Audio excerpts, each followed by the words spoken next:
इस वीडियो में दिखाए गए सभी किरदार एआई द्वारा बनाए गए हैं। हर चेहरा, हर दृश्य, हर जगह पूर्णतः काल्पनिक है।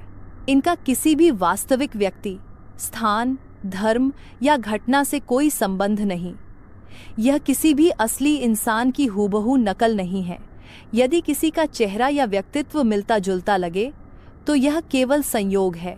इस कहानी के किरदार द्वारा कहे गए डायलॉग्स असलम खान द्वारा लिखे गए हैं और कहानी भी असलम खान की रचना है। यह कथा केवल कल्पना, भावनाओं और मनोरंजन के लिए है। इसका वास्तविकता से कोई समानता मात्र संयोग है। दर्शकों से अनुरोध है विवेक के साथ देखें। इस चैनल में प्रवेश करने के लिए धन्यवाद। असलम काम की तलाश में बाजार पहुंचा। हर तरफ दुकानों की चहल पहल थी। कहीं खजूर की गठरियां सजी थीं, कहीं मिट्टी के बर्तन, कहीं कपड़े तो कहीं फूल। लेकिन इतनी भीड़ और रौनकों के बावजूद असलम को हर पल तन्हाई और बेचैनी महसूस होती रही। सुबह से लेकर दोपहर हो गई। सूरज की तेज धूप, जमीन से उठती गर्मी की लहरें और हवा में उड़ती धूल उसकी आंखों में चुभने लगी। और वहां असलम की बीवी घर के काम करने लगी। उसकी बीवी काम के साथ साथ अपने अल्लाह से दुआएं भी करती। कभी घर की चौखट पर बैठ जाती तो कभी घर के बाहर आंगन में बने मिट्टी के चूल्हे के पास जाकर बैठ जाती, बेचैन और बेकरार, बस अपने शौहर के लिए दुआ मांगती रहती। और आंगन में अपने बच्चों को मुर्गियों और बकरियों को साथ खेलते हुए देखती तो कभी आसमान की तरफ निगाह उठाकर देखती और कहती, या अल्लाह, कितनी तेज धूप है। आए मेरे रब, तू अपने करम से इस धूप को मेरे शौहर के लिए ठंडी फरमा दे। तू बड़ा रहमान और रहीम है। अपने फजलो करम से कुछ बादल फैला दे। और यह थका हारा धूप की शिद्दत से प्यासा असलम अल्लाह से मदद की गुहार लगाता है। तेज धूप, गर्म हवा असलम की प्यास बढ़ा डालती। जोहार की अजान असलम की कानों में आती है।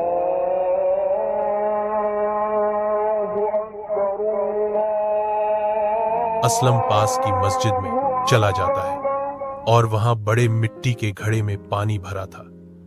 वो एक प्याला उठाकर पानी पीता है, फिर वुजू करता और दोपहर की नमाज अदा करता।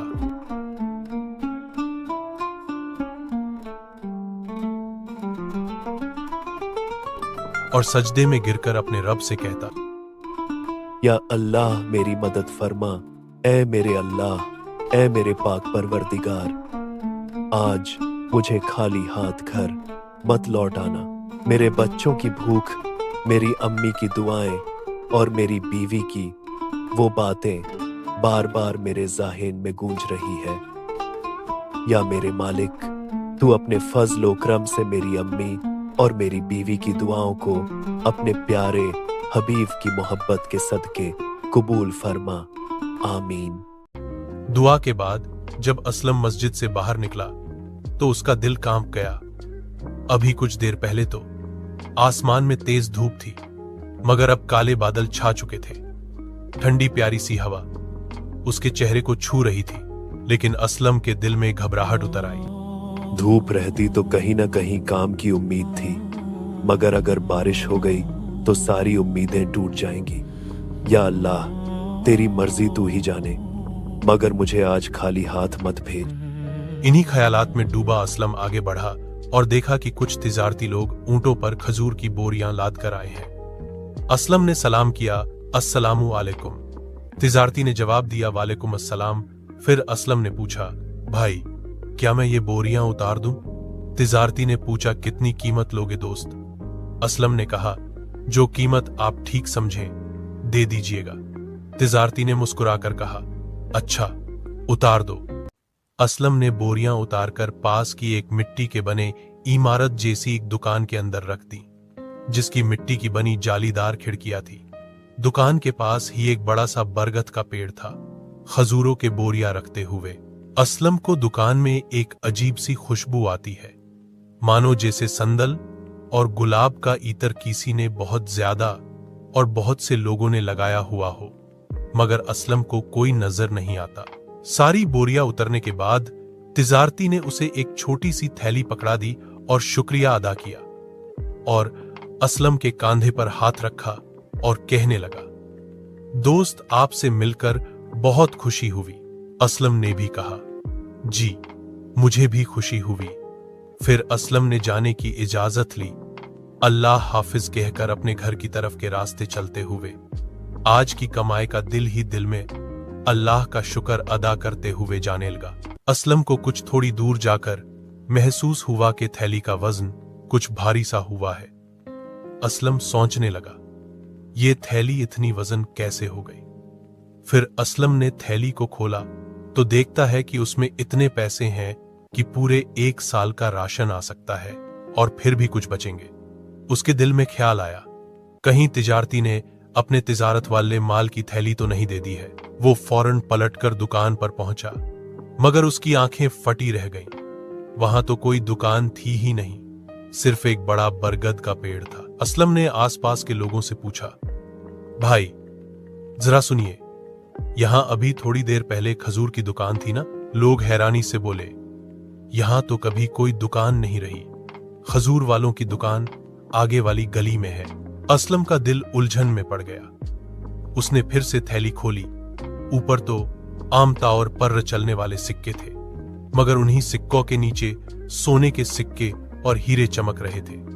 वो घबरा कर कहने लगा, या अल्लाह, ये क्या माजरा है, मैं किस कसौटी में पड़ गया हूं। उसी वक्त वहां से एक सूफी बाबा गुजरे। असलम ने उन्हें सलाम किया।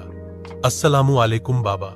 सूफी बाबा ने जवाब दिया, वालेकुम अस्सलाम बेटा। बाबा ने असलम से पूछा, क्या बात है बेटा, तू इतना घबराया हुआ और परेशान क्यों है? असलम ने सारा हाल बयान किया। बाबा मुस्कुराकर बोले, असलम, तूने मेहनत की, बोरियां उठाई, ये तेरी हलाल की कमाई है। रहा सवाल उस दुकान का, उस तिजारती का और इन सिक्कों का, तो बेटा अल्लाह जब चाहे, जिसे चाहे, जो चाहे और जिस जरिया से चाहे अपने बंदे की मदद करता है। तूने ईमानदारी दिखाई, थैली लौटाने चला गया, यही तेरे दिल के सच्चे होने की निशानी है। अब इन नेमतों पर शक मत कर, घर जा और इन्हें अपने घर वालों के लिए खर्च कर। फिर सूफी बाबा ने असलम से कहा, और याद रख बेटा, ये सोने और हीरों की चमक में तू अपने माजी और अपने आप को भूल मत जाना। आने वाले वक्त में वैसे ही रहना जैसे आज है। सूफी बाबा की बातें को सुनते हुए असलम को याद आने लगा, ऐसे ही कुछ अल्फाज सुबह मेरी बीवी ने भी कहे थे। आप बहुत जल्द कामयाब हो जाओगे, मगर एक बात हमेशा याद रखना, आप जैसे आज हो कल भी ऐसे ही रहना, बिल्कुल इसी तरह, ऐसे ही प्यारा, ऐसे ही हम सबका सहारा और ऐसे ही हम सबका ख्याल रख। असलम समझ गया ये अल्लाह का इशारा है, जो कभी मेरी बीवी के होंठ से तो कभी सूफी बाबा के जुबान से आ रहे हैं। और सूफी बाबा ने अपने बातों को पूरी करते हुए कहा, बेटा असलम, तू और तेरे घर वाले आज तक अपनी जिंदगी में जितनी भी मुश्किलें उठाए हैं, वो अल्लाह की तरफ से सबर और भरोसे के इम्तिहान थे। मगर अब तुझे और ज्यादा संभल कर ईमान से चलना होगा, क्योंकि अब तेरी गरीबी का नहीं, तेरी ताकत, तेरे ख्वाहिशात और तेरे नफ्स का इम्तिहान होगा। फिर बाबा ने दुआ दी, बेटा असलम, अल्लाह तुझे और तेरे घर वालों को अपनी हिफाजत फरमाए। असलम अपना सर झुकाए दुआएं लेते हुए आमीन कहा और दिल ही दिल में कहने लगा, मैंने तो सूफी बाबा को अपना नाम बताया ही नहीं था। फिर बाबा ने मेरा नाम लेते हुए मुझसे बात की और मेरा नाम लेते हुए दुआएं भी दी। असलम बड़ी कश्मकश में था, सोचने लगा, क्या मैं बाबा से पूछ लूं कि वो मेरा नाम कैसे जानते हैं? फिर सोचने लगा, नहीं नहीं, कहीं बेअदबी ना हो जाए। असलम का सर अदब में झुका हुआ था और बाबा ने कहा, जा असलम और अपने घर कुछ मीठा जरूर ले जाना। अल्लाह हाफिज असलम। असलम ने कहा, जी जरूर बाबा, मैं मिठाई जरूर ले जाऊंगा। और असलम एक नेक इरादा किया, उन सिक्कों में से कुछ सिक्के बाबा को हदियातन पेश करूंगा। ये इरादा करते हुए अपने सर को उठाया, मगर ये क्या, सूफी बाबा तो थे ही नहीं, मगर उनकी जुबान से कही हुई अल्लाह हाफिज की आवाज कानों में और हवाओं में और फिजाओं में हल्की हल्की गूंज रही थी। असलम कुछ लम्हे खामोश अपनी आंखें बंद किए, अल्लाह पाक के नाम की गूंज को सुनते हुए सुकून महसूस कर रहा था। फिर कुछ लम्हों के बाद असलम ने आंखें खोली और एक बार फिर से असलम अपनी थैली खोलकर देखने लगा। असलम की आंखें चमक उठी, उसके दिल का बोझ हल्का हो गया। वो बहुत खुश हुआ और अल्हम्दुलिल्लाह कहकर बाजार में गया।